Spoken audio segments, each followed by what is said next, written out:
reflexionar por qué denominar a esta conferencia repensar el trabajo docente ante escenarios complejos en tiempo de contingencia. ¿Por qué repensar? ¿Por qué repensar el trabajo docente? Porque esta es una actividad que nos debe de ser inherente al trabajo que realizamos de manera cotidiana. Tenemos que estar repensando de manera permanente qué es lo que estamos haciendo, cómo lo estamos haciendo, qué nos salió bien, qué nos salió mal, qué no nos salió de plano, ¿verdad? Y, y bueno, readecuar algunas situaciones que probablemente ya habíamos adecuado, pero que de manera constante tenemos que estar haciendo, ¿no? Eh, ¿Por qué ante escenarios complejos? Pues porque si bien en este momento todos los escenarios seguramente tienen distintos grados de complejidad, hay algunos en lo específico, hay algunos en lo particular que tienen un mayor grado de complejidad. Y esto se debe a las situaciones particulares en las que trabaja el docente, ¿no? Que tienen que ver en dónde está enclavada su escuela, ¿no? En la comunidad, las situaciones seguramente no son ni remotamente las que podríamos esperar para poder desarrollar el trabajo docente, ¿no? Entonces, en ese sentido, hay escenarios más complejos que otros y bueno, por ello, el título de esta conferencia es Repensar el trabajo docente ante escenarios complejos en tiempos de contingencia. Y bueno, agradezco la invitación a la zona escolar 061, perteneciente al sector 01 de educación telesecundaria del estado de Oaxaca. Muchas gracias por la invitación. Bien, quiero iniciar a hacer una serie de reflexiones a partir del pensamiento de gente que tiene una visión más amplia de lo que pasa en estos momentos. Y en primer término quisiera retomar las palabras de Michael Fullman. Este personaje es director de Liderazgo Global, Nuevas Pedagogías para el Aprendizaje Profundo. Y él dice una frase de amplio calado.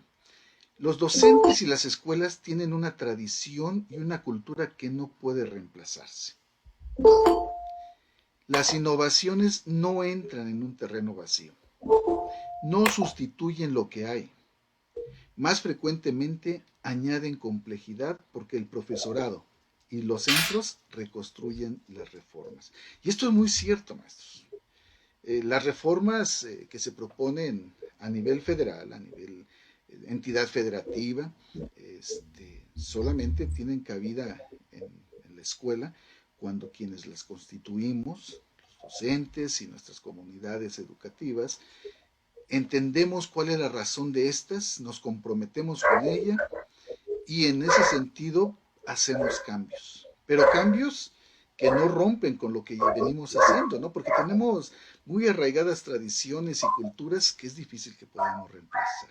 Entonces estas innovaciones no empiezan de cero, no entran, como señala Fulan, en un terreno vacío, sino que parten de la realidad que nosotros ya hemos construido a lo largo de los años.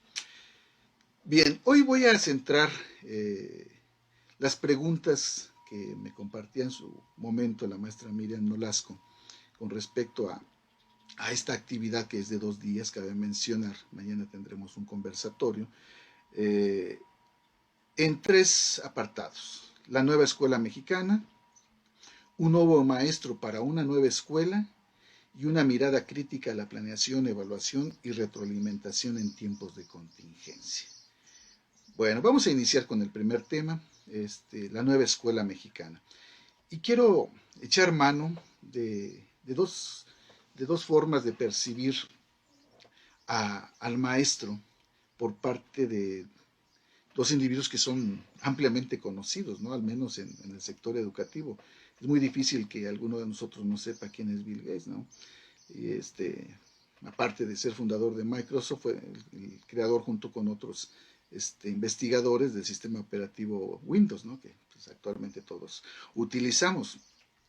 Y el otro, Kay Kruger, que es un ejecutivo de un consorcio que tiene que ver con la creación de redes escolares en Estados Unidos. Los dos, gente muy involucrada, sumamente involucrada con la situación del uso de las tecnologías de la información y la comunicación. Y bueno, para que Gates diga que la tecnología es solo una herramienta para conseguir que los niños trabajen juntos y motivarles, y que el profesor es lo más importante, es porque realmente somos importantes. Nuestro trabajo es trascendente, es valioso, y tenemos que repensarlo en esta magnitud y con esta importancia, porque definitivamente lo que hacemos trasciende a simplemente realizar una actividad más. Somos entes sociales que transformamos el ámbito de nuestra competencia. Por su parte, Kruger señala que es importante recordar que el software educativo, entre ellos la televisión, y hago mención porque, bueno, ustedes son de modalidad de telesecundarias, y bueno, ahora todo el país somos una gran, telesecundaria o primaria con televisor, porque es una de las herramientas a las que recurrimos los maestros de las distintas modalidades y niveles, ¿no? Y señala como los libros de texto, que son solo una herramienta en el proceso de aprendizaje. Ninguno puede ser sustituido por profesores bien entrenados y su liderazgo, así como la implicación de los padres. Y hago énfasis en estas dos últimas líneas: por profesores bien entrenados y su liderazgo. Hoy necesitamos adueñarnos del espacio que nos corresponde. Como docentes, hacer manifiesto un liderazgo académico, con nuestros alumnos, pero también ante los ojos de los padres de familia y de la comunidad donde nos desempeñamos, como directivos y parte de un equipo de supervisión, ante la mirada de nuestros compañeros maestros, de los padres de familia de cada una de esas escuelas y de las comunidades de cada una de estas, ¿no? Así como la implicación de los padres. Aquella situación que hace años planteábamos como un hecho, de que, y lo dijimos, los maestros, yo tengo más de 35 años de servicio, ¿no? Y señalábamos muy puntualmente que los maestros de la reja de la escuela para adentro, era nuestro espacio, y los padres de la reja de la escuela para afuera. Eso ya es obsoleto. Hoy hemos entendido que tenemos que tener una gran implicación, realizar trabajos conjuntos, esfuerzos colaborativos entre padres de familia, comunidad que rodea la institución y los maestros. De otra manera, es muy difícil que podamos avanzar en ese sentido. Bien, quiero partir eh, del origen, del sustento filosófico, legal, administrativo, que, que tiene el sistema educativo nacional. Y hago referencia al artículo 3 de la Constitución Política de los Estados Unidos Mexicanos. Bueno, este artículo ha sufrido desde el 17 a la fecha muchísimas reformas, muchísimas modificaciones. Y bueno, hoy estamos inmersos en que centra su atención en lo que se ha denominado una nueva escuela mexicana. Y se ha planteado el hecho de que esta nueva escuela mexicana tiene que buscar la equidad, la excelencia y la mejora continua de la educación. Bueno, plasmado así es algo extraordinario, pero tenemos que entender que hay muchos retos que debemos ir venciendo. El tercero constitucional establece colocar al centro de la acción el máximo logro de aprendizaje de nuestras niñas, niños y adolescentes.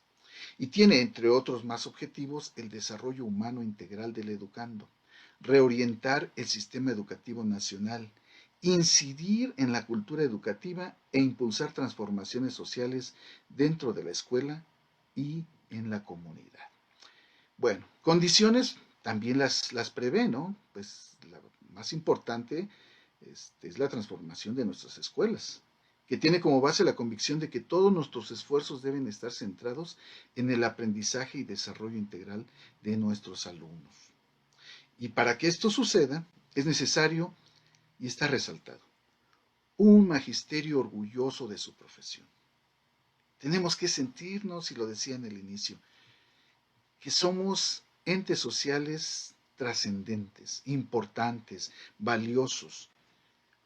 Primero nosotros nos tenemos que percibir así, para, a través de distintas acciones, a través de nuestro trabajo cotidiano, a través de los esfuerzos que hagamos por incidir en nuestras comunidades, podamos impactar.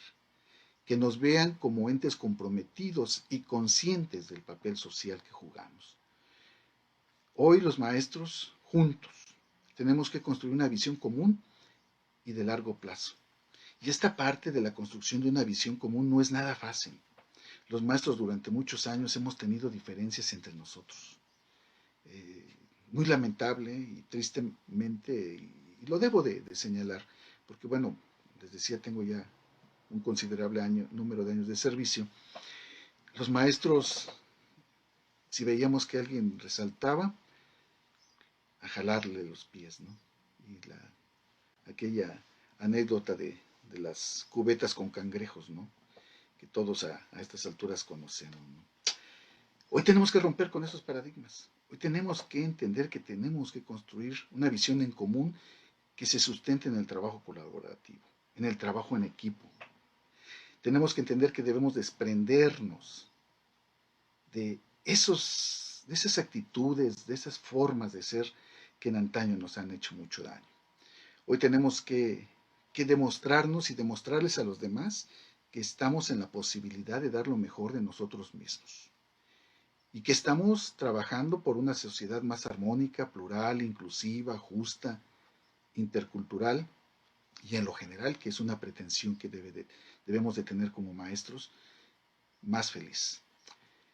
La nueva escuela mexicana se ha propuesto impulsar el desarrollo humano integral a través del desarrollo del pensamiento crítico, la transformación, el crecimiento solidario de la sociedad, el diálogo continuo entre las humanidades, las artes, la ciencia, la tecnología e innovación.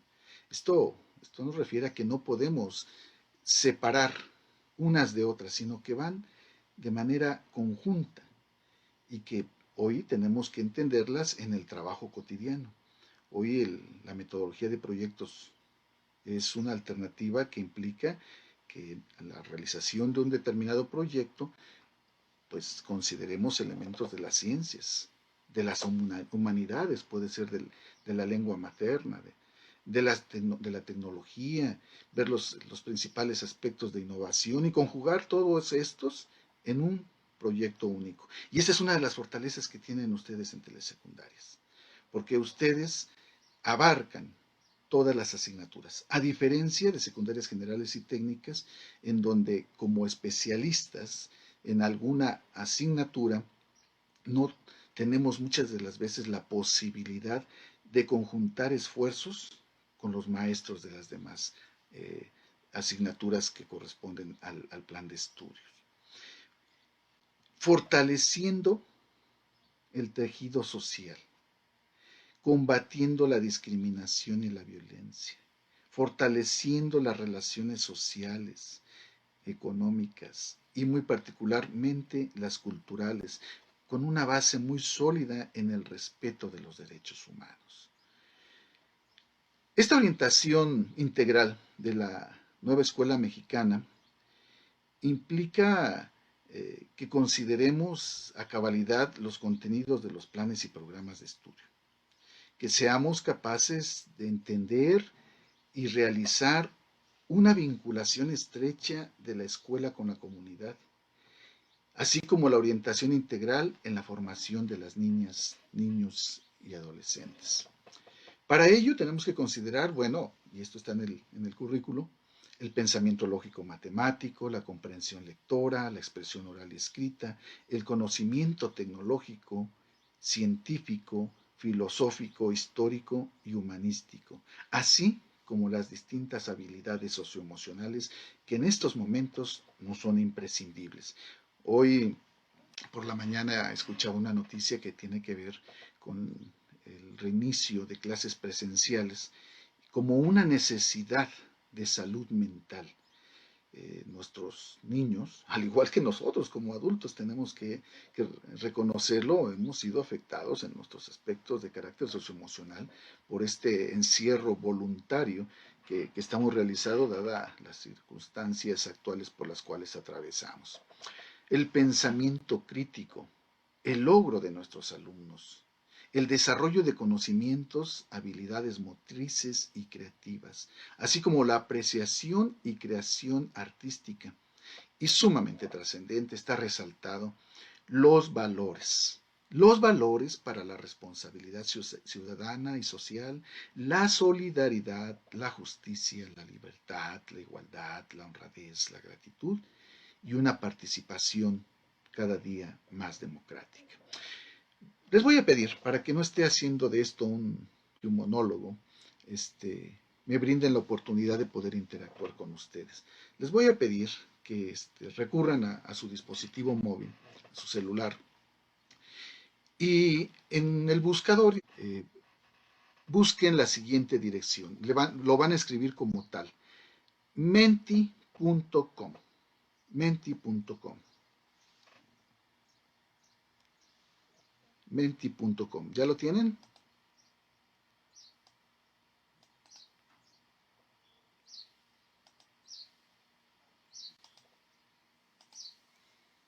¿Ya están?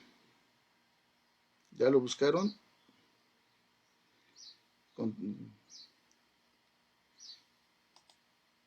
Aquí en el mensajero les voy a poner el código.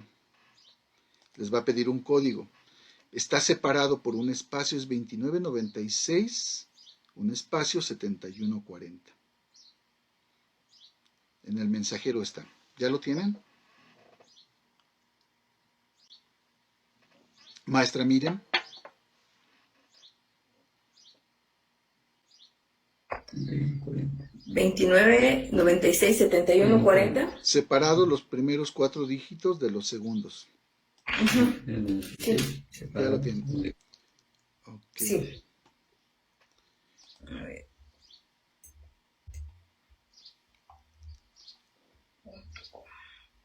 Okay.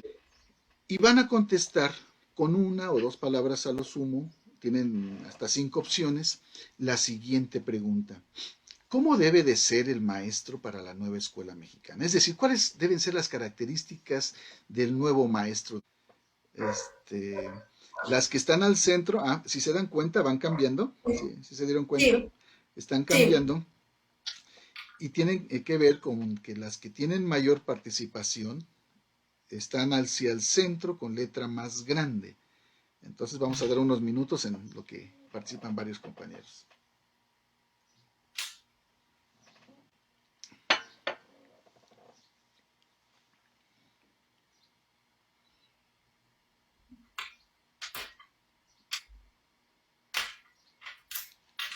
Bueno, hacia el centro ha quedado con letra más grande.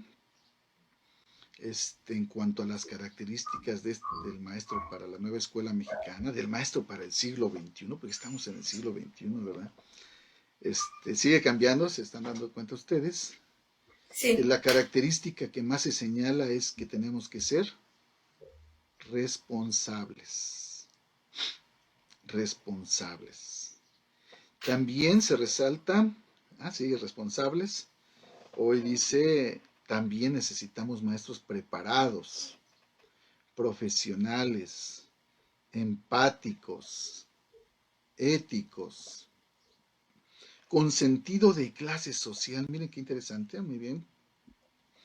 Activos, con una actitud positiva. Esto es fundamental, que tengamos actitudes positivas, comprometidos con nuestro trabajo, optimistas, humanistas, innovadores, sociales e integradores.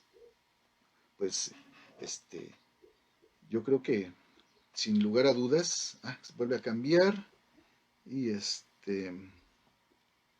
innovador, comprometidos, como uno está en singular y otro está en plural, quedaron separados, pero efectivamente tenemos que ser muy comprometidos con tenemos que manifestar compromiso con nuestro trabajo, ¿no?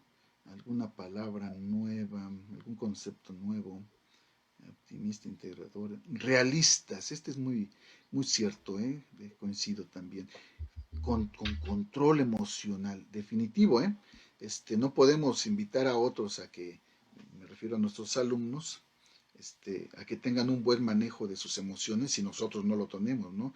Control emocional también está aquí. Sociables, desde luego. Sentido de clase social.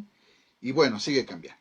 Pero la palabra que se mantiene al centro como más comentada por ustedes es responsables. Muy bien, bueno, pues les agradezco su participación y esta es la percepción que tenemos nosotros de sí y de los demás, ¿no? Cómo nos vemos como maestros, ¿no? Bueno, vamos a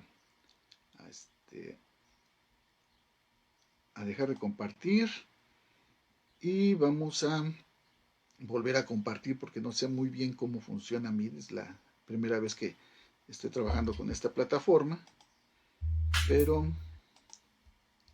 me comentan ustedes por favor si ya se ve. ¿Ya se ve mi pantalla, maestra Miriam? Apenas, doctor, ya. Es mi presentación, ¿verdad?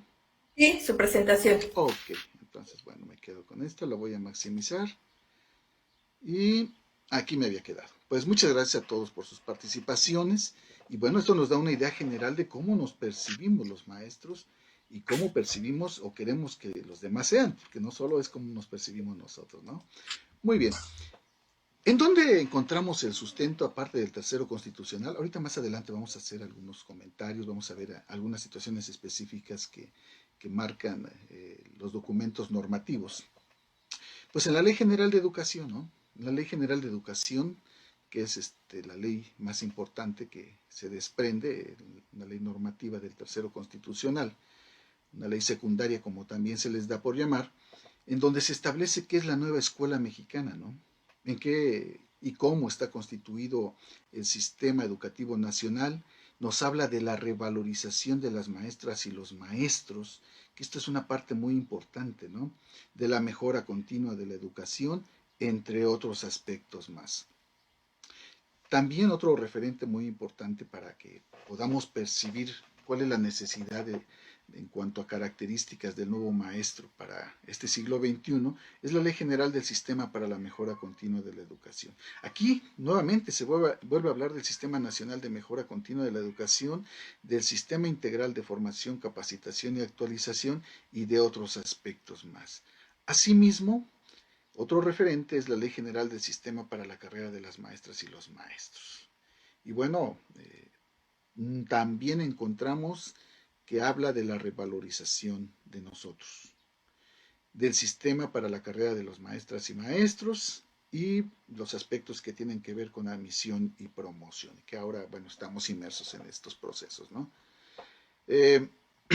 Este marco normativo, y iniciaré de nueva cuenta por el tercero constitucional, nos habla de las obligaciones que nosotros como docentes tenemos que cumplir para alcanzar los preceptos que están aquí plasmados. En el tercero nos señala con toda puntualidad que toda persona tiene derecho a la educación y los actores que proporcionan este servicio pues somos desde luego nosotros, ¿no? Nos habla del carácter obligatorio, universal, inclusivo, público, gratuito y laico que, que son características específicas de la educación pública nacional. Además nos señala que la educación debe promover la mejora continua del proceso de enseñanza y aprendizaje y que somos las maestras y los maestros agentes fundamentales de este proceso educativo. No podría ser de otra manera. Por su parte, el artículo quinto de la Ley General de Educación nos señala que toda persona tiene derecho a la educación y que ésta es un medio para adquirir, actualizar, completar y ampliar sus conocimientos y capacidades, habilidades y aptitudes que le permitan alcanzar su desarrollo personal y profesional. Es decir, son el medio para el desarrollo integral del individuo. El artículo 93 de la Ley General de Educación establece que para ejercer la docencia tenemos como sustento lo que está dispuesto en la Ley General del Sistema para la carrera de las maestras y los maestros.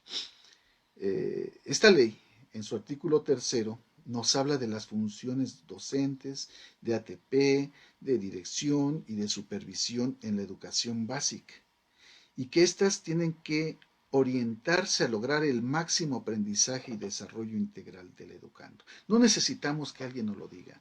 Está plasmado en estos documentos, tenemos que tomarlos como referencia para el ejercicio profesional de nuestras actividades.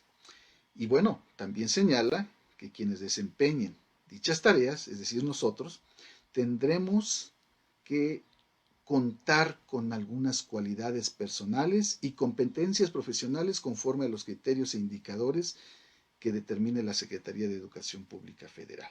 Esta es facultad de la Secretaría de Educación Pública Federal.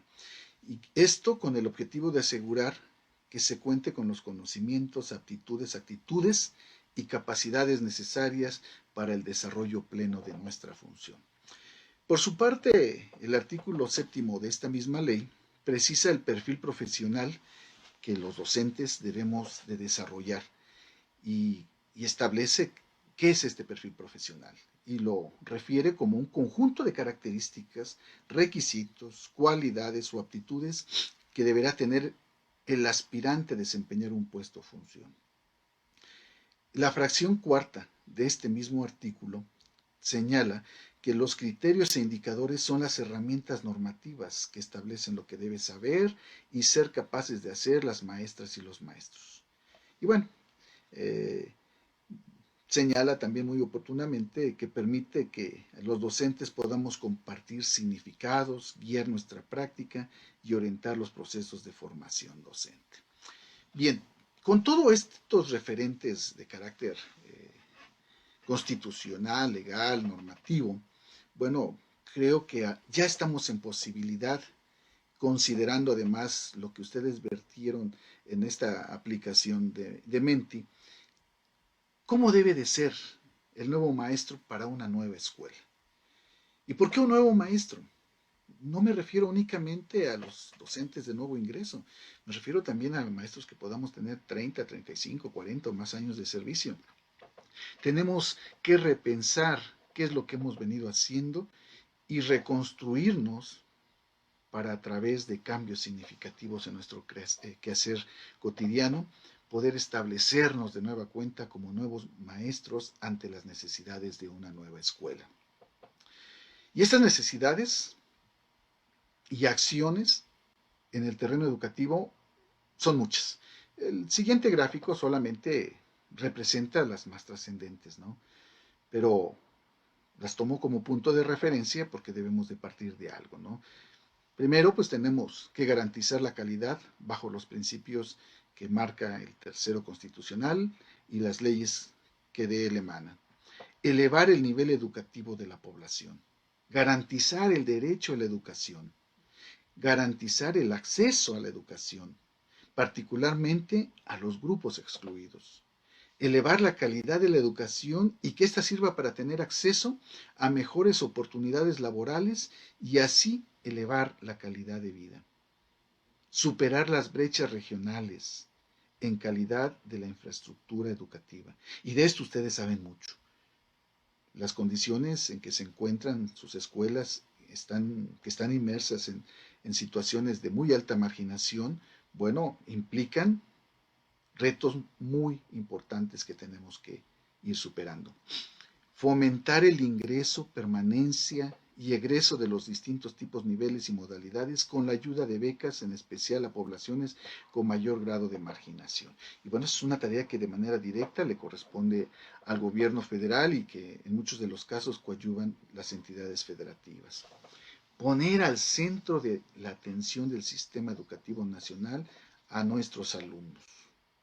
Reconocer la función del docente y fortalecer su formación y profesionalización, así como garantizar el derecho a un sistema integral de formación, capacitación y profesionalización, además de fortalecer y replantear los planes y programas de estudio, así como materiales, métodos educativos, etcétera, etcétera. Bueno, ante escenarios complejos como los que estamos viviendo, y así en plural, porque cada quien tiene su propio escenario, cada quien vive su propia realidad, tenemos que entender que la actual contingencia ha revelado muchísimas deficiencias y un gran número de desigualdades en el sistema educativo. Tenemos que que pensar que no es la misma situación la que vivimos en un medio urbano y aún dentro de ese medio urbano, en las zonas privilegiadas, en la parte céntrica, que en los llamados cinturones de miseria. Hay colonias en las periferias de las ciudades que están en condiciones peores que las que podamos nosotros considerar que se viven, por ejemplo, en provincia, ¿no?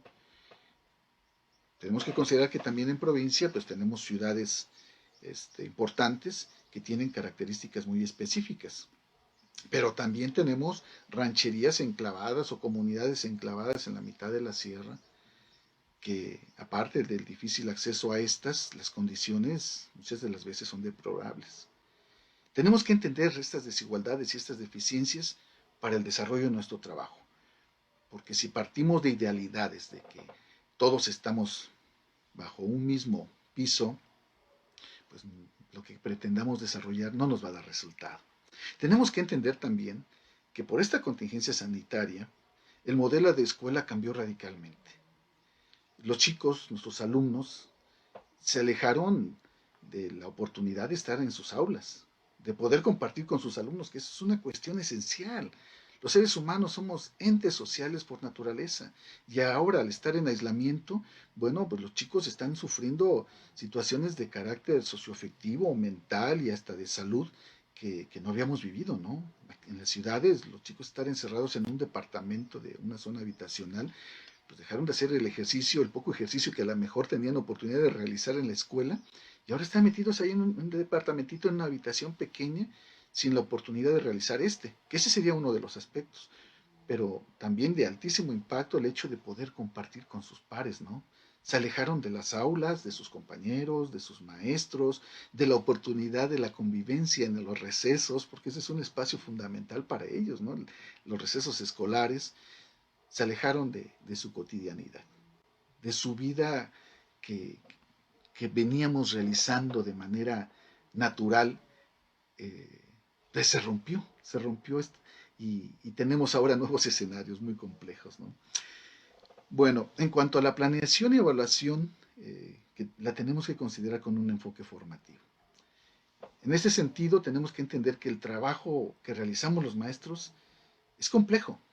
No cualquiera puede realizar la actividad docente. El trabajo docente, por su propia naturaleza, tiene una gran complejidad.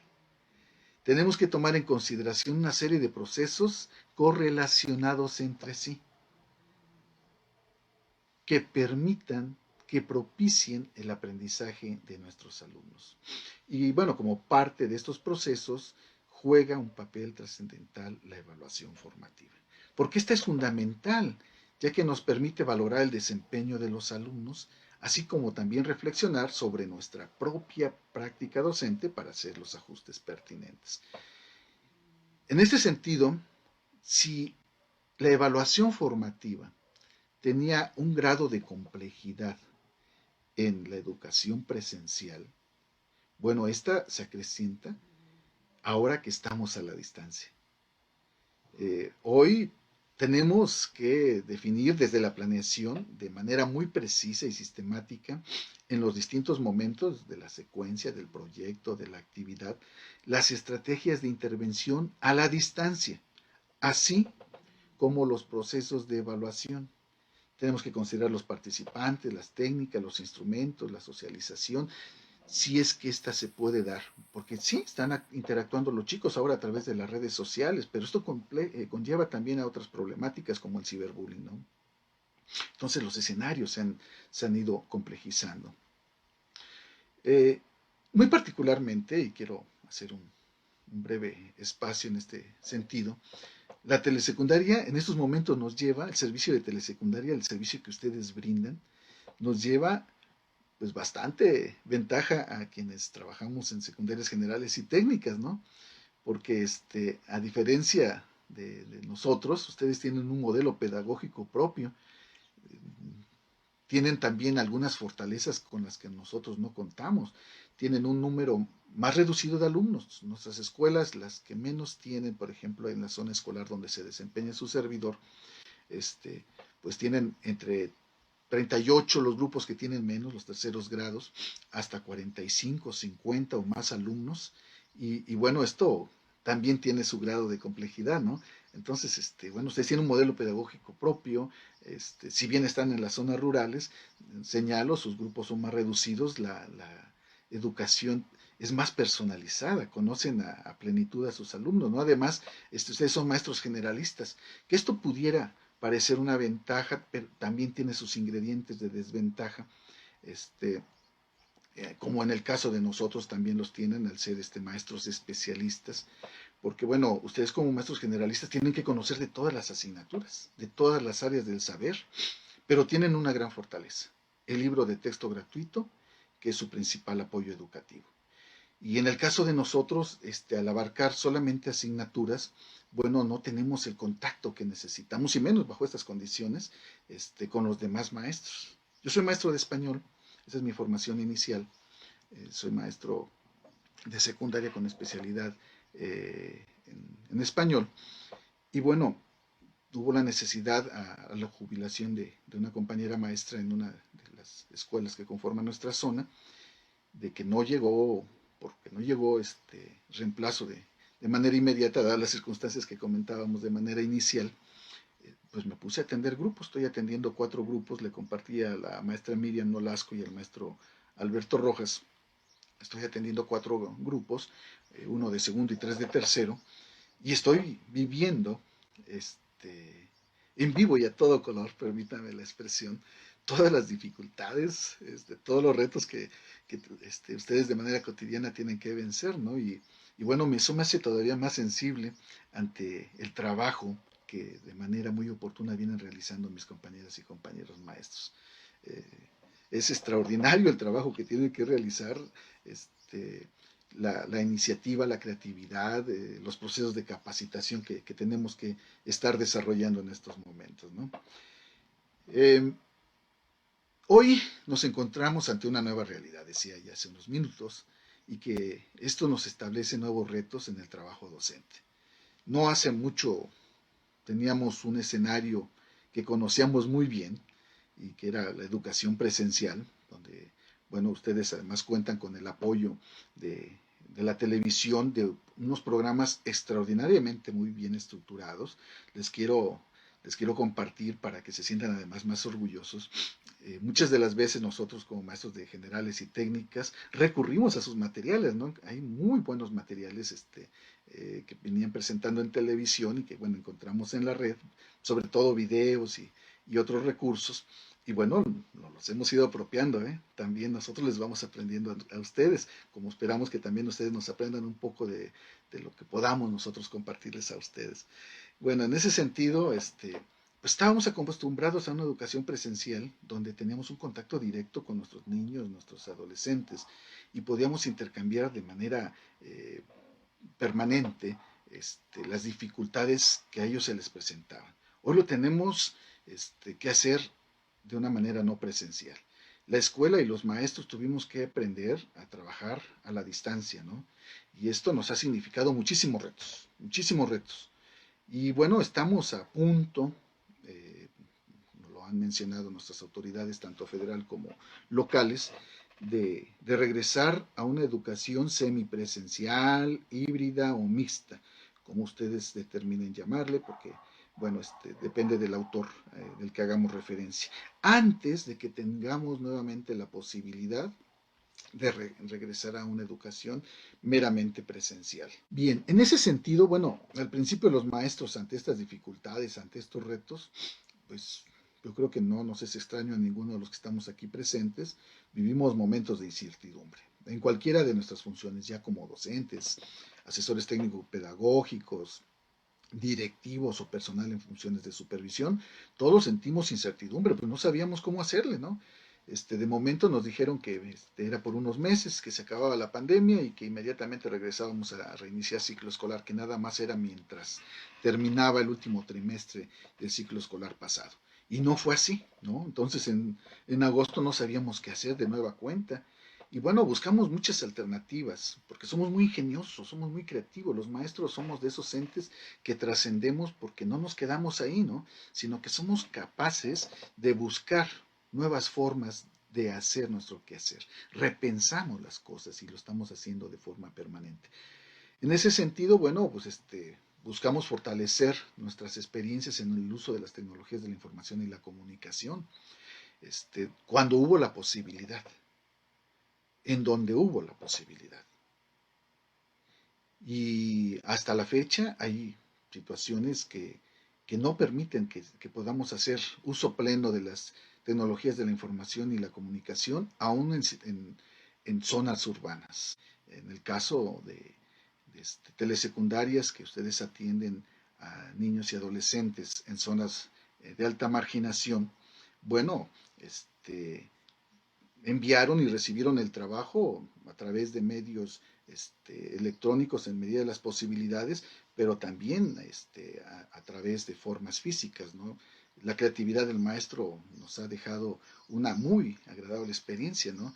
Tenemos maestros que dijeron, bueno, pues yo voy en mi vehículo y se las dejo a la señora de la tiendita y hay que las recojan. Hay maestros que tuvieron la oportunidad y adaptaron su vehículo como escuela móvil y se las llevaron a los chicos alumno por alumno, al tener la posibilidad de contar con un menor número de alumnos bajo su responsabilidad. Y buscamos las distintas estrategias, ¿no? Hasta con los camiones repartidores de refrescos, bueno, pues que tanto daño nos hacen, pero en ese sentido nos apoyaron, qué bueno, buscamos las estrategias. La verdad es que esto no es nuevo, de manera ya permanente y a través de los años hemos venido afrontando retos por el vertiginoso desarrollo que se ha alcanzado en materia de ciencia y tecnología, ¿no? En los últimos lustros, en las últimas décadas, las demandas en cuanto a nuevas formas de enseñanza se han tenido que ir incrementando porque la sociedad, al ser cambiante, también es más exigente, ¿no? En ese sentido, hoy más que enseñar conocimientos, tenemos que enseñar competencias. Competencias que les permitan el desarrollo de nuevas competencias por sí mismos. Los docentes debemos de lograr un alto grado de independencia en su aprendizaje, establecer nuevos roles como maestros. Bueno, y al respecto hay una frase de Tonushi que generalmente yo comparto, que a mí me gusta mucho por el mensaje de amplio calado que conlleva, en donde él señala, este caricaturista y pedagogo italiano, que la misión de la escuela ya no es enseñar cosas. Eso lo hace mejor a veces que nosotros, la televisión o internet, ¿no? Hoy los chicos están desarrollando nuevas competencias, quieren aprender algo y se meten a la internet y buscan un video en YouTube y un tutorial y les explica las cosas de una manera tan clara y precisa que bueno, cuando vimos que ellos lo estaban haciendo, nosotros lo retomamos. Al menos yo veía a mis hijos, en alguna ocasión tenía alguna situación, una dificultad de carácter tecnológico y le preguntaba a una de ellas, oye, ¿cómo le hago aquí? Papá, ve un tutorial en YouTube. Y como diciéndome, pues tú puedes resolverlo, no necesitas preguntarme a mí. Y he aprendido también a desarrollar estas competencias. Estoy seguro que muchos de ustedes también lo hacen, ¿no? Hoy la escuela tiene que ser un lugar donde nuestros alumnos aprendan a manejar y usar bien las nuevas tecnologías, donde se transmita un método de trabajo e investigación científica, donde se fomente el conocimiento crítico. Tenemos que, este concepto de criticidad lo hemos hecho como a un lado, ¿no? O lo hemos tenido ahí como reservado para los adultos. Y no, tenemos que desarrollar esta competencia desde la más tierna edad, en donde ya haya comprensión de la posibilidad de hacer un papel crítico ante una situación específica que se nos presente. La escuela tiene que ser un lugar donde los chicos aprendan a cooperar. Esto es muy difícil. Si nosotros como maestros no sabemos realizar trabajo colaborativo, cooperativo, en equipo, pues es muy difícil que podamos enseñarlo a nuestros alumnos. Entre otros muchísimos aspectos, he resumido en 2 diaporamas algunas características que desde mi muy modesto punto de vista deben ser inherentes al docente del siglo XXI. El maestro del siglo XXI, el maestro contemporáneo, el maestro que requiere esta nueva sociedad, es un maestro que sepa reconocer que la enseñanza supone una gran responsabilidad y compromiso ético. Y ustedes lo señalaban hace unos minutos en Menti, en esta aplicación. Y la palabra que resaltaron con mayor puntualidad fue responsabilidad. Tenemos que ser muy responsables y tenemos que tener un gran compromiso ético con nuestra profesión. Tenemos que colocar en el centro de su vocación, de nuestra vocación, los valores humanos, demostrando nuestro compromiso con la integridad académica. Solo así podremos ocupar el lugar social que nos corresponde. La revalorización docente no se da por decreto. Está plasmada en el tercero constitucional, está plasmada en las leyes complementarias, pero esta se gana. Esta se tiene que ganar con acciones contundentes. Hoy los maestros tenemos que repensar el formato escolar a partir de un acompañamiento personalizado. Ya no podemos hacer planeaciones, implementación y evaluaciones generales. Hoy tenemos que enfocarnos con una atención en una visión humanista, así como en el logro de aprendizajes relevantes para la vida, tanto presente como futura de nuestros alumnos. Tenemos que entender que la educación no es un proceso unilateral. Y este es un punto muy importante. Y me gustaría que reflexionáramos en torno a él. No es un proceso unilateral, ya que cuenta con muchas intersecciones que influyen en el aprendizaje de nuestros alumnos. Entre estas intersecciones debemos de considerar la práctica, la retroalimentación, la continuidad, el acompañamiento, la interacción social, el trabajo en equipo, la comunicación efectiva, entre otros muchos elementos más. El maestro del siglo XXI tiene que propiciar la generación de ambientes de aprendizaje favorables, en lo general. El maestro que requerimos para esta sociedad demandante y ante escenarios complejos es un maestro que sepa prever situaciones conflictivas para la contención emocional de sus estudiantes, y más en estos momentos. Hoy los chicos, al estar en encierro, están tomando actitudes un tanto irracionales, bastante agresivas, por las situaciones específicas que se pueden estar viviendo al interior de sus propias familias. Entonces nosotros tenemos que prever situaciones de contención emocional. ¿Cómo nos van a llegar los chicos de regreso a la escuela? No lo sabemos. Todavía tenemos un escenario que tenemos que repensar ahí. Son escenarios inéditos. No los hemos vivido todavía y tenemos que estar preparados. Como docentes debemos desplegar nuestras competencias de adaptación y experimentación con el propósito de cumplir con los objetivos de aprendizaje de nuestros chicos. Para ello, punto de partida es el hecho que tengamos un trato amable y respetuoso hacia nuestros alumnos y padres de familia.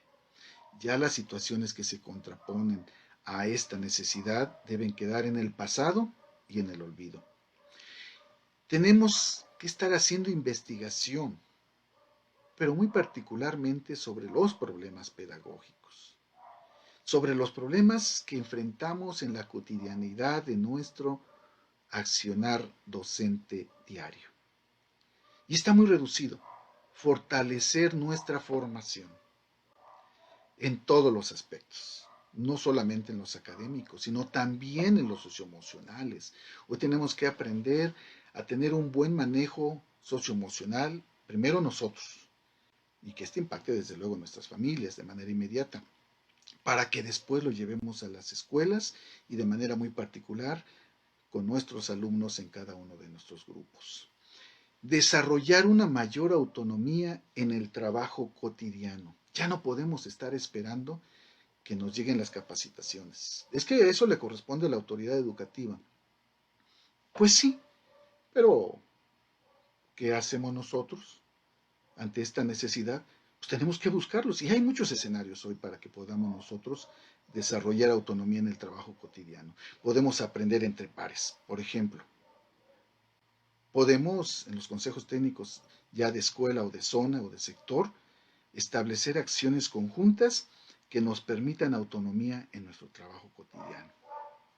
Tenemos que ser muy reflexivos de nuestra práctica.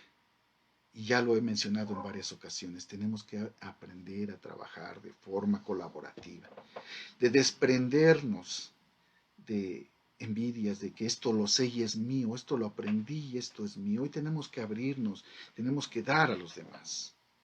Y también tenemos que aprender de nuestras vulnerabilidades y tenemos que ser capaces de poder aperturarnos ante los ojos de los demás a partir de mis vulnerabilidades. Les compartí a la maestra Miriam y al maestro Alberto que el día lunes tuvimos un evento estatal aquí en el estado de Puebla que a mí me resultó extraordinario por los aprendizajes que nos dejó.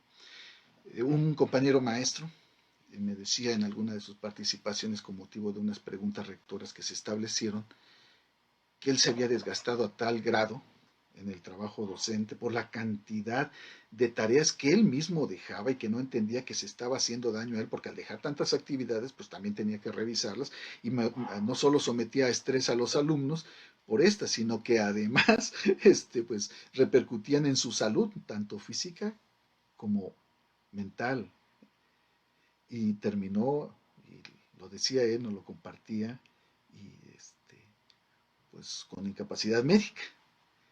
Y al término de la exposición de su experiencia personal, este, lo felicité. Lo felicité porque le decía que hoy los maestros tenemos que tener ese valor de a partir de nuestras vulnerabilidades poder expresar cuáles pueden ser nuestras áreas de oportunidad. Y eso es extraordinario, eso es único, eso es muy valioso.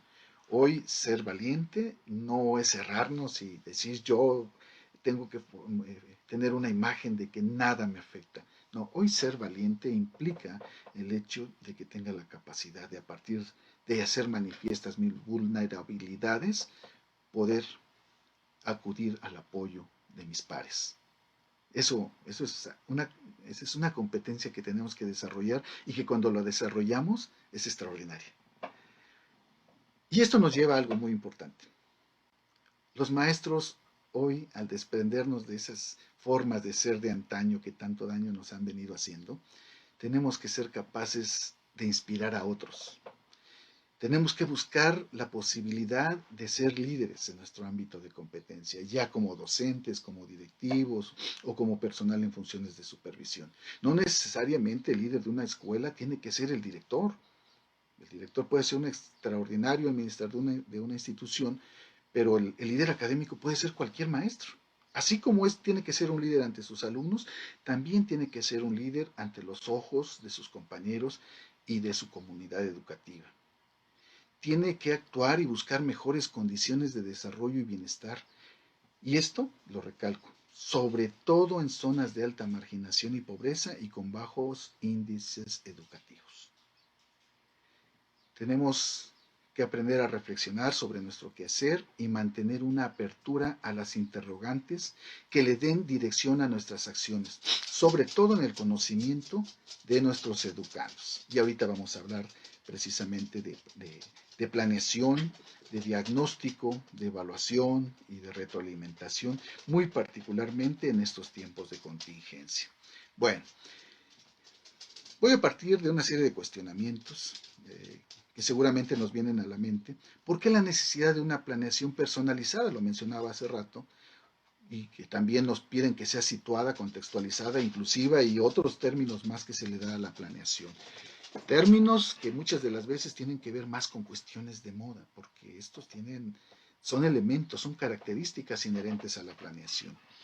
¿Por qué la necesidad de una evaluación y retroalimentación y está subrayado formativa? ¿Por qué la necesidad de que estas dos se sustenten en un diagnóstico? Y una pregunta que nos debe de ser recurrente. ¿Me son suficientes mis recursos? Es decir, el libro para el maestro, o el libro de texto, o el portal de telesecundaria en el caso de su modalidad, los cuadernillos de trabajo que estoy empleando para esta modalidad de enseñanza a la distancia.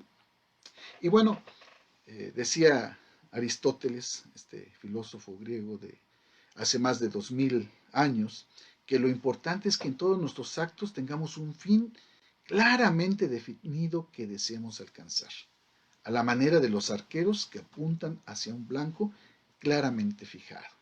Y bueno, si tomamos esto en consideración, pues nos tenemos que primero establecer algunos cuestionamientos. Y para mí es muy importante preguntarme cuáles son las principales o cuáles son los principales, perdón, retos afrontados en esta modalidad de enseñanza y aprendizaje. ¿Con cuántos de nuestros niños, niñas y adolescentes tenemos una comunicación? ¿Y cómo es esta? ¿Es permanente, es intermitente o de plano es inexistente? Hoy es un punto fundamental. ¿Cómo se encuentran anímica y emocionalmente nuestros alumnos y sus familias? Más allá de únicamente preocuparnos de los aspectos de carácter académico, que si están aprendiendo, que si no están aprendiendo, que cuánto están aprendiendo, creo que tenemos que enfocarnos en los aspectos socioemocionales. ¿Cómo están ellos en estos aspectos? ¿Cómo se encuentran anímicamente? ¿Cómo están en cuanto a su salud mental? Y bueno, para que podamos primero preguntar cómo están los otros, pues tengo que preguntarme a mí cómo me encuentro anímica y emocionalmente, como ser humano y particularmente como maestro. ¿Cómo me encuentro? Porque seguramente esto nos ha afectado como a todos, ¿no? Les voy a pedir ya estamos cerrando básicamente, que ingresen nuevamente a Menti. Voy a salir de mi presentación. Me dicen si, a ver, van a entrar ahora con el código 3004-5576. Y esta es, ya estoy preparando la parte de preguntas y respuestas que habremos de realizar al finalizar esta sesión. Y no me da copiar aquí. Sí, ya me dio copiar. Aquí está copiar. Y vamos a entrar a esta aplicación y contestar brevemente, con una o dos palabras, cómo nos sentimos anímica y emocionalmente como personas, pero particularmente como docentes. Bueno, me regreso. Maestra Miriam, ¿me apoya, por favor? Me dice. Perdón, ¿cómo dijo el código? A ver, se los pongo aquí en el mensajero. 3004. Aquí está. Gracias. Aquí está. 3004-5576. Y fíjense que también nos podemos sentir felices ante estas circunstancias.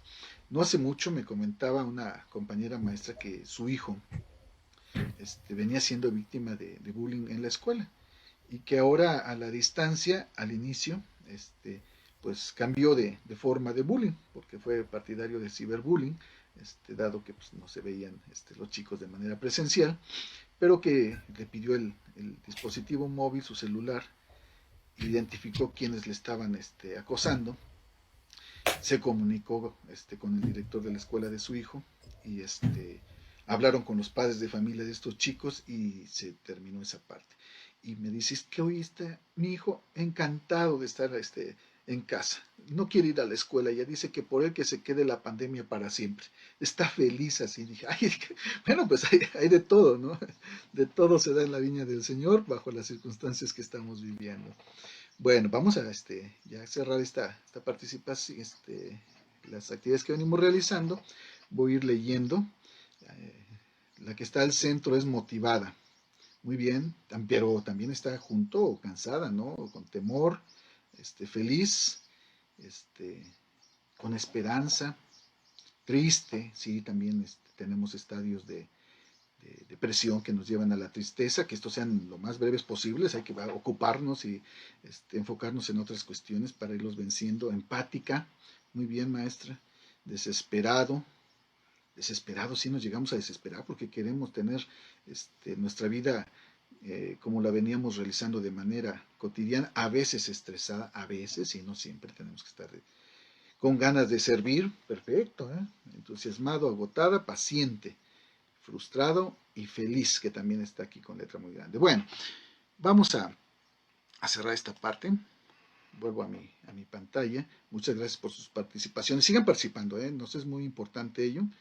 Y ahora vamos a cambiar y regreso a mi presentación, ¿verdad?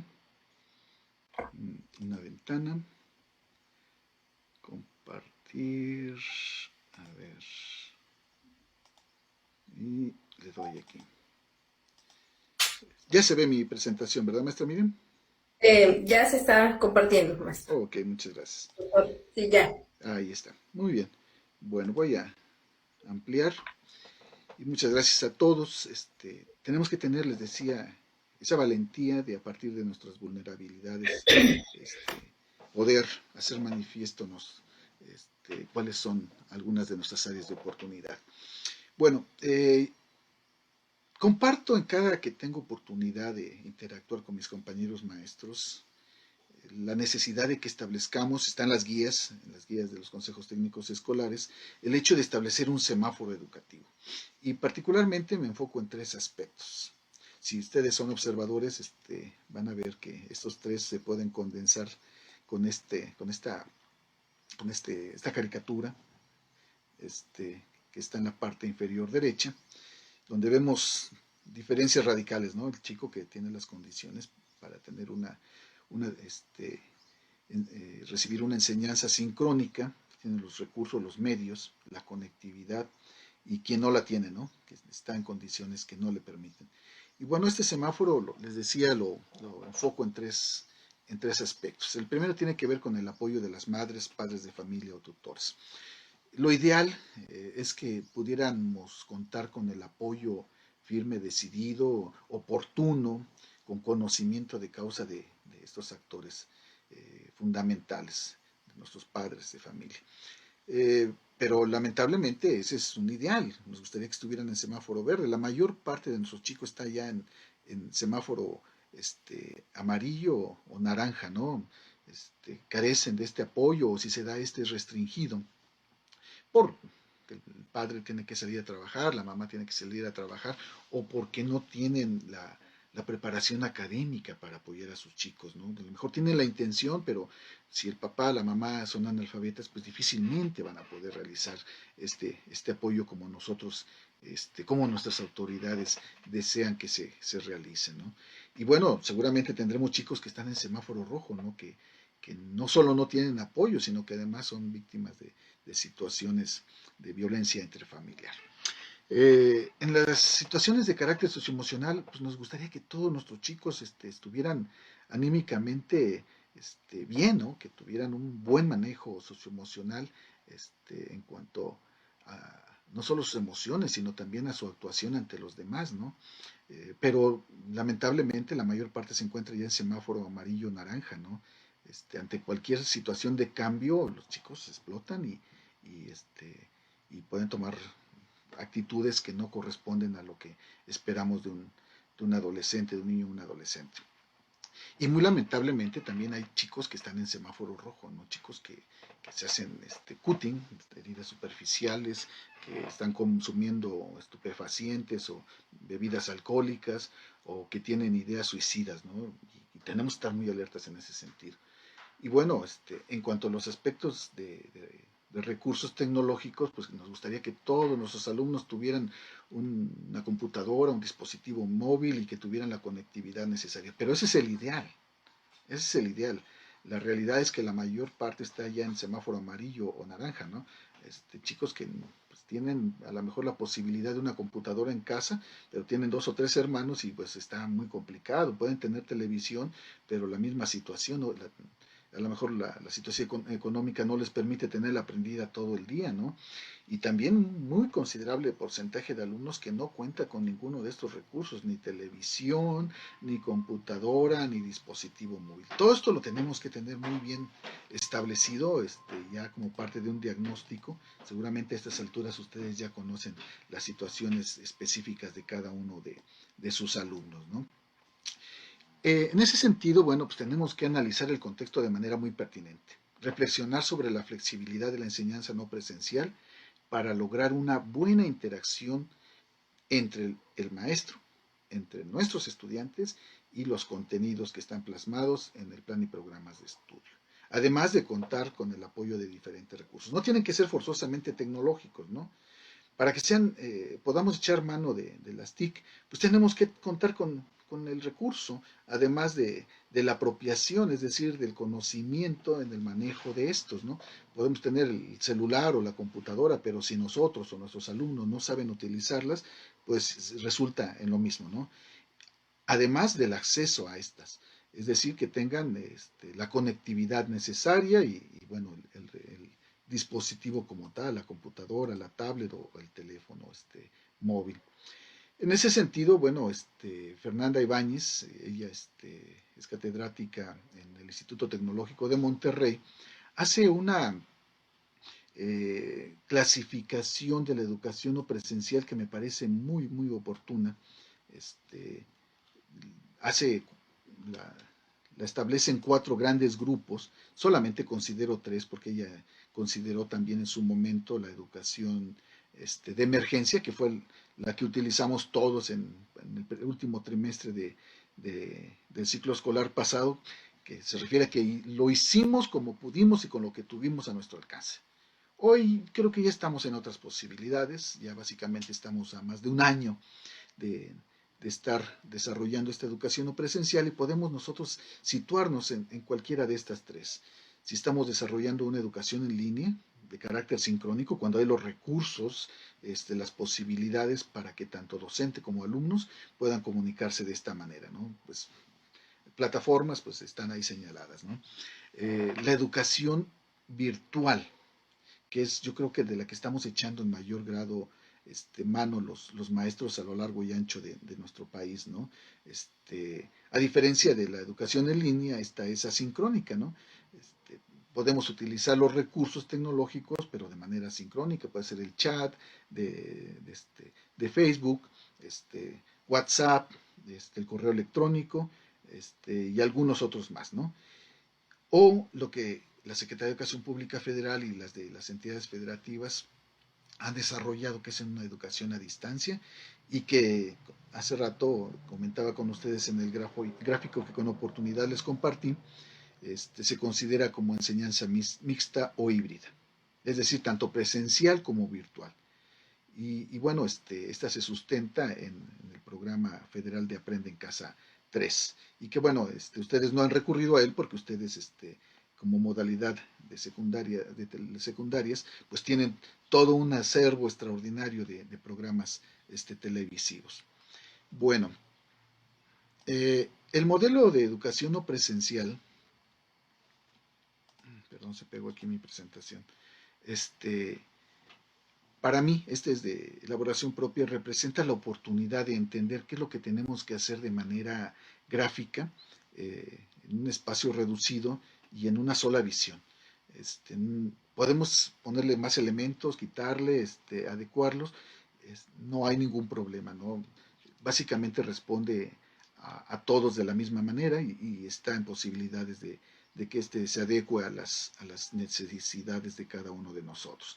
Bueno, parte este modelo de educación no presencial de donde debe partir cualquier modelo, de un diagnóstico, tanto individual como grupal, pero en estos momentos de manera muy particular un diagnóstico individual, de los aprendizajes esperados que están plasmados en cada uno de nuestros programas de estudios, del enfoque de cada una de las asignaturas. No es lo mismo enseñar, y ustedes lo saben, lengua materna que enseñar inglés o que enseñar matemáticas o que enseñar alguna de las ciencias, educación física o tecnologías. Cada una de las asignaturas tiene un enfoque específico. Tenemos que partir también de las clases por televisión que tenemos en telesecundarias o nosotros en Aprende en Casa 3, de nuestro libro de texto y muy particularmente en los estados en donde se esté trabajando, en Puebla los estamos utilizando también, de los cuadernillos de trabajo. Bueno, con base en estos elementos, tenemos que estructurar nuestra planeación y evaluación, ya sea una secuencia didáctica, ya sea un proyecto, ya sea una clase, en sus etapas inicial, formativa y sumativa. Tenemos que considerar estas 3 etapas en cualquiera de estas. Esto implica una serie de actividades que se tienen que centrar en el aprendizaje de nuestros alumnos. Y bueno, en este aprendizaje participan ellos, desde luego, pero también nosotros, aún a la distancia, ¿no? Y aquí tenemos que ser muy conscientes. Los alumnos tienen que desarrollar conocimientos, habilidades, valores, contextualizados a su entorno y a las circunstancias actuales. No les podemos exigir lo mismo que veníamos exigiendo cuando teníamos una educación presencial. Hoy tenemos que repensar. Hoy tenemos que repensar cuáles son los conocimientos, habilidades y valores relevantes y que tenemos que considerar el apoyo de las madres, padres de familia o tutores, que estas, ya lo comentábamos en ese semáforo, pues se diferencian muchísimo unas de otras, ¿no? No es el mismo apoyo que puede recibir uno de nuestros alumnos que otro. Los alumnos, por su parte, sí tienen que estar conscientes de que deben de realizar sus actividades y que tienen que ser más autónomos. Tienen que aprender a reflexionar sobre sus propios procesos de aprendizaje. Si esto tenía un cierto grado de dificultad de manera presencial, ahora se nos complica más, ¿no? Pero debemos de dejar muy en manifiesto que están recibiendo un acompañamiento pedagógico y también emocional. En todo momento tenemos que hacer patente nuestra presencia, ya a través de mensajes, ya a través de las actividades que les mandemos de manera escrita por algún determinado medio, ¿no? Y bueno, nosotros como docentes tenemos que en ese sentido diseñar actividades y brindar acompañamiento pedagógico echando mano de todos los recursos que estén a nuestro alcance, pero sobre todo de toda nuestra creatividad. Tenemos que reflexionar sobre nuestra intervención pedagógica. Si no nos resultó, y es motivo de trabajo en el próximo Consejo Técnico Escolar, tenemos que redireccionar algunas de las acciones que hemos venido desarrollando y que no nos han dado el resultado esperado. Tenemos que buscar maneras alternativas de realizar nuestro trabajo. En ese sentido, tenemos que tener muy presente que debemos de ser mediadores, motivadores, acompañantes en el desarrollo de esos conocimientos, habilidades y valores que nuestros alumnos necesitan desarrollar. Esto con el fin de fortalecer, porque no están de manera presencial, de fortalecer la enseñanza no presencial, ya sea sincrónica, sincrónica o mixta o híbrida, como se le ha dado por llamar. Bueno, les decía, este gráfico nos permite en poco espacio plantear estos aspectos. Tenemos que repensar la planeación y tenemos que repensarla en la evaluación formativa. Para ello, bueno, pues tenemos que tener un amplio conocimiento de nuestro plan y programas de estudio. Y ya lo decía hace unos minutos. La planeación requiere de una gran creatividad y sobre todo de una gran imaginación de parte de nosotros como maestros. Demanda de toda nuestra experiencia y de todos nuestros conocimientos, pero no en lo individual, sino en el trabajo colaborativo, que hagamos de los consejos técnicos escolares de zona la oportunidad de poder intercambiar las experiencias que estamos viviendo en estos escenarios inéditos y que tomemos decisiones razonadas junto con nuestros compañeros maestros. Bueno, el plan y programas de estudio hace manifiesta la organización curricular, la pedagogía, los contenidos y los fines. Y está vigente todavía el documento que conocemos nosotros como aprendizajes clave para la educación integral, el plan y programas de estudio para la educación básica de 2017, que al cambio de gobierno pues se pensó que de manera inmediata íbamos a tener uno nuevo. No, sigue todavía vigente y los planteamientos que en él están siguen permanentes y vigentes hasta que haya una modificación en cuanto a los aspectos curriculares de educación básica. Este documento es un documento de referencia y establece que la evaluación es parte de la planeación, forma parte de la secuencia didáctica y que la evaluación del aprendizaje considera 4 variables muy importantes. Las situaciones didácticas, ahorita vamos a comentar al respecto de ellas, las actividades del estudiante, los contenidos y muy específicamente la reflexión del docente sobre su práctica cotidiana, así como la realimentación, que brinda elementos para la autorregulación cognitiva. Y esto está establecido en el principio 8, el principio pedagógico 8, en nuestro plan y programas de estudio. Entender la evaluación como un proceso relacionado con la planeación del aprendizaje. Y bueno, en cuanto a la planeación tenemos que establecer, es un proceso complejo. No cualquiera hace planeación didáctica. Tiene que ser un maestro y tiene que ser un maestro capacitado, un maestro que se aperture a nuevos aprendizajes y que sea capaz de experimentar y que si esta vez no me salió bien, bueno, pues le tengo que hacer adecuaciones, ¿no? Y ahí algunas de las características de la planeación. La planeación es abarcadora y continua, ¿no? Y tenemos que mantenerla en constante interrelación con la evaluación. Trasciende mucho más allá del documento administrativo que nuestros directivos nos piden como parte, como un requisito del trabajo docente que nosotros realizamos. La planeación didáctica tiene que ver con realizar investigación previa y permanente, no solo en cuanto a los contenidos que vamos a abordar, sino también en cuanto a las nuevas estrategias, a las nuevas corrientes pedagógicas, a nuevas formas de enseñanza, etcétera, etcétera. Tenemos que estar de manera constante, de manera permanente y de manera previa, desde luego, realizando investigación en cuanto a estos temas. Tenemos que realizar un diagnóstico situado muy específico, que me permita conocer a mi alumno a plenitud. Tenemos que considerar los elementos curriculares, anticipar escenarios y retos a vencer. Hoy, ante estas circunstancias tan cambiantes, tenemos que adelantarnos. Estamos ya en vísperas de regresar a una educación semipresencial, a modelos híbridos y más adelante, nuevamente, esperemos que sea en poco tiempo, a una educación presencial como la venimos realizando.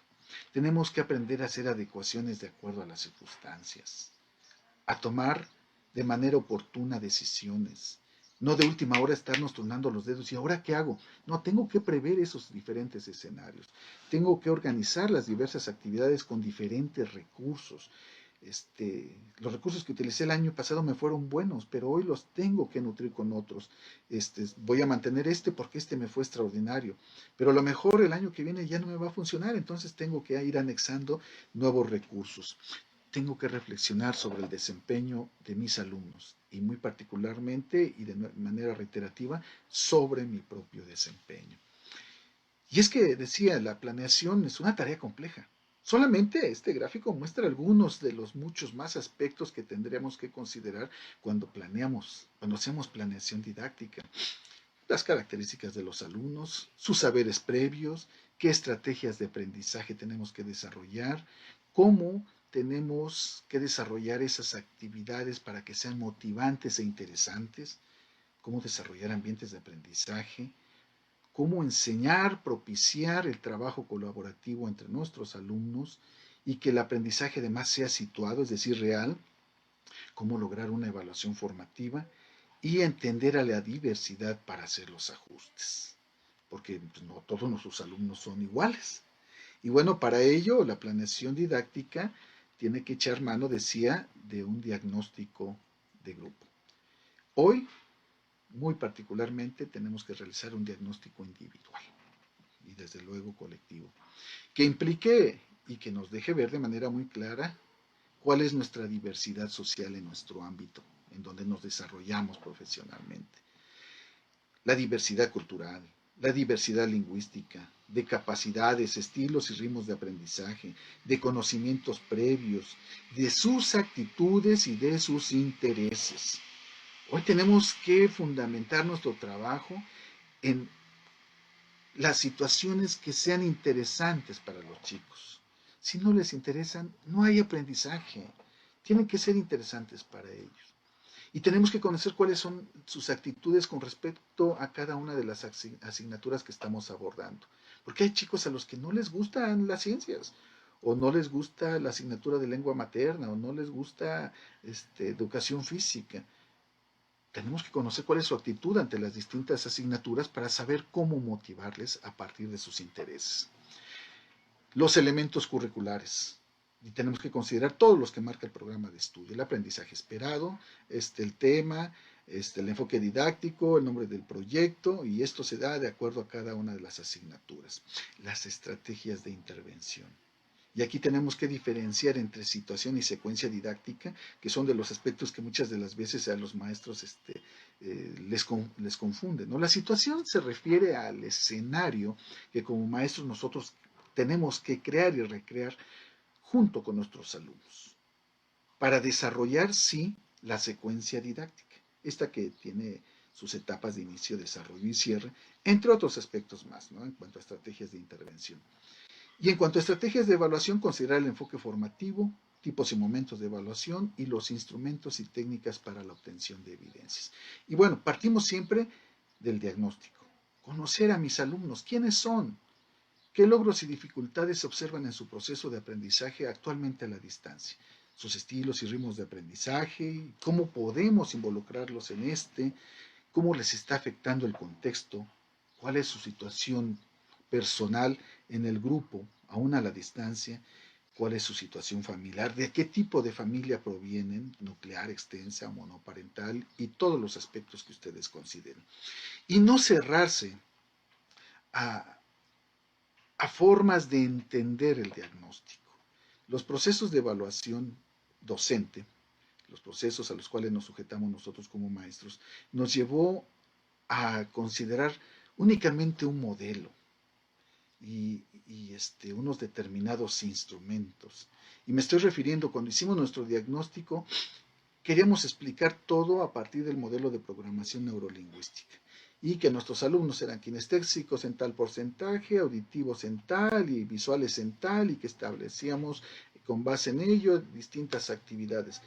Y esa es una forma reduccionista de entender un diagnóstico. Hoy tenemos que aperturarnos a los distintos modelos que hay. Y solamente por mencionar algunos, pues el de cuadrantes cerebrales, el de Feller y Silverman, el de Cobb, el de inteligencias múltiples, que bueno, Gardner nos deja un gran aprendizaje y que se ha ido modificando y hay más formas de entender estas inteligencias múltiples y los estilos de aprendizaje, las estrategias de aprendizaje, etcétera, etcétera. Solamente por mencionar algunos, ¿no? Y que ustedes deben de determinar cuál o cuáles de ellos serán su referente para realizar su diagnóstico, parte de su diagnóstico como colectivo escolar. El caso es que este diagnóstico me permita entender tres aspectos fundamentales: las necesidades de mis alumnos, su diversidad en cuanto a sus formas de aprendizaje y sus intereses, así como sus motivaciones. Y bueno, hay algo muy importante y que no me gusta pasar por desapercibido, que tiene que ver con la libertad que tenemos nosotros para planear las clases, organizando los contenidos como más nos convenga. Es que escucho con mucha frecuencia las quejas de los maestros, es que están viendo en Aprende en Casa 3 tal contenido. Y la verdad es que los chicos no están en posibilidad de desarrollar, por eso nadie te obliga a que lo veas. Si tienes alternativas, desarrolla otro contenido, es decir, adapta tu planeación. No hay momentos, el mismo programa, el 2017 lo establece de esta manera, ¿no? El caso sí es que la forma de alcanzar los contenidos, al final, de diversas maneras, pero que sean alcanzados, ¿no? Bueno, en cuanto a las características de la planeación, pues ya decía, tiene que ser personalizada, situada, contextualizada, inclusiva y flexible. No como una necesidad de moda en un momento determinado, sino como característica inherente de mi planeación. Tiene que tener todas estas características. Tenemos que considerar todos estos aspectos. Tenemos que atender a nuestros chicos de forma personalizada, de manera situada, desde luego contextualizada. Van muy de la mano estos dos conceptos. Tenemos que ser inclusivos y tenemos que considerar nuestra planeación como una planeación eminentemente flexible. Y bueno, la planeación y evaluación de los aprendizajes implica vincular de manera consciente, con conocimiento de causa, el diagnóstico, el enfoque, los aprendizajes esperados y los demás elementos curriculares que señale nuestro plan y programas de estudio. Quiero básicamente, ya estamos a 3-4 minutos de concluir, comentarles que los procesos de evaluación formativa tienen que responder a ciertos cuestionamientos. ¿Qué evaluar? ¿Cómo evaluar? ¿Cuándo evaluar? ¿Qué y con qué evaluar? Y cómo asignar una calificación. Que es parte muy trascendente, porque cuando ponemos un número, cuando esa evaluación eminentemente cualitativa, con ciertos rasgos cuantitativos, se traduce como una calificación, estamos estigmatizando a un individuo. Estamos estigmatizando, marcando a nuestros alumnos. Si le ponemos un 10, le decimos que es de excelencia. Y los chicos se lo creen. Si le ponemos un 7 y si lo reprobamos, entonces tenemos que repensar el proceso de evaluación formativa a partir de una retroalimentación que abarque todos estos elementos. Los referentes para la evaluación, siguen vigentes desde el 2019 el Acuerdo Secretarial 110319, que establece las normas generales de evaluación y aprendizaje, solamente para los alumnos con los que mantenemos comunicación permanente. La retroalimentación es un proceso que tenemos que tener de forma permanente, que nos permite hacer ajustes al aprendizaje, a la enseñanza, que nos brinda nuevas oportunidades y la creación de nuevos escenarios de aprendizaje, pero con una mayor profundidad y calidad, y que nos llevan a una reflexión permanente con un sentido crítico de cómo ha sido el desempeño tanto de nuestros alumnos como de nosotros. Eh, las características de la retroalimentación, así como sus principios, pues es que esta tiene que ser oportuna, tiene que ser reflexiva, tiene que ser permanente, tiene que ser comprensiva, valorativa y que es imprescindible si queremos hablar de una evaluación formativa. ¿En qué consiste? Bueno, consiste en un acompañamiento de parte del docente hacia los alumnos de forma permanente en sus procesos de aprendizaje. Tenemos que establecer muy claramente las consignas y que éstas sean consensuadas con los criterios evaluativos. Yo les invito a que revisen su programa de estudio en la última parte, en el glosario, está muy claramente establecido que es una consigna didáctica. Y esto tiene que ver con los cuadernillos de aprendizaje de nuestros alumnos. Si les mandamos estos cuadernillos, pero las consignas no son claras, oportunas, eh, comprensibles para ellos, va a ser muy difícil que podamos de vuelta hacer una retroalimentación. La retroalimentación implica que junto con ellos reflexionemos sobre sus logros, sobre sus fortalezas y sus áreas de oportunidad, y que éstas sean comprendidas por ellos, para que hagan una valoración personal a partir de reflexionar y comparar lo que hicieron con lo que debieron haber hecho. Y esto a la distancia tiene sus complicaciones. Les invito, compañeras y compañeros, muy atenta, muy respetuosamente, a que revisen los siguientes materiales. Son materiales que han estado ahí ya desde hace algunos años. En lo personal, en mi grupo de Facebook, ahí están publicados, los pueden descargar cuando ustedes gusten. Y que recurran a ellas cuantas veces sea necesario. Son fuente invaluable y ahora más en los procesos de evaluación docente, pues son recursos imprescindibles. Previendo las situaciones de contingencia por las que estamos atravesando, nuestras autoridades, tanto federal como locales, han establecido ciertas orientaciones pedagógicas y criterios para la evaluación del aprendizaje. Y bueno, estas nos permiten establecer a partir de los niveles de comunicación algunos lineamientos y principios generales. Si tenemos una comunicación y participación sostenida, si esta es intermitente o si es prácticamente inexistente, bueno, pues será nuestro referente ante las circunstancias actuales para que nosotros hagamos una adaptación de la evaluación. No podemos evaluar de la misma manera como lo veníamos haciendo. Tenemos que reconocer hoy el esfuerzo que están realizando nuestros alumnos y sus familias, ¿no?, con los que mantenemos comunicación constante. Tenemos que incentivar a quienes se relacionan esporádicamente, ¿no?, con los que mantenemos una comunicación intermitente. Échale ganas, tú puedes, vamos a buscar nuevos canales de comunicación, etcétera. Y dejar abierta la posibilidad de recuperar a quienes hasta este momento no establecen comunicación con nosotros. Hay muchos chicos con los que no nos hemos podido comunicar en lo personal y da resultado en los distintos escenarios. Tengo en cada grupo, les comentaba, 4 o 5 chicos con los que no tenemos comunicación, entonces dije, bueno, pues ¿cómo me comunico con ellos? Les pido a sus compañeros, porque entre ellos mantienen comunicación, que se comuniquen con estos jóvenes y que a su vez ellos hagan lo correspondiente con su servidor. Y me dio resultado, rescatamos 1, 2 o 3 alumnos en cada grupo, en alguno ninguno, pero bueno, el esfuerzo se hizo, ¿no? Y bueno, decía, este documento publicado en el mes de diciembre establece las orientaciones pedagógicas. Ya las revisamos en Consejo Técnico Escolar. Y bueno, más allá de solamente revisarlas, resaltar algunos aspectos, ¿no? Hay que hacerle patente a los alumnos en cuanto a los criterios de evaluación, que las calificaciones solamente tendrán un carácter preliminar. Que no se preocupen, que no sea un motivo más de preocupación para los chicos. Puntualizarles este aspecto para que ellos sepan que si se esfuerzan y que si tan pronto tengamos mayores oportunidades, me refiero a ellos, perdón, tengan mayores oportunidades para ponerse al corriente en sus actividades escolares, pues podemos cambiar una evaluación, una nota que hayamos en un momento determinado puesto en cuanto a su desempeño. Y bueno, con este último diaporama cierro mi participación con una frase de este escritor y filósofo norteamericano, Eric Hoffer, quien señala que en tiempos de cambio, quienes estemos abiertos al aprendizaje nos vamos a adueñar del futuro, tenemos esa posibilidad. Mientras que aquellos que creen saberlo todo estarán bien equipados para un mundo que ya no existe. Pues compañeras y compañeros, por último les invito a que visiten mis sitios en internet.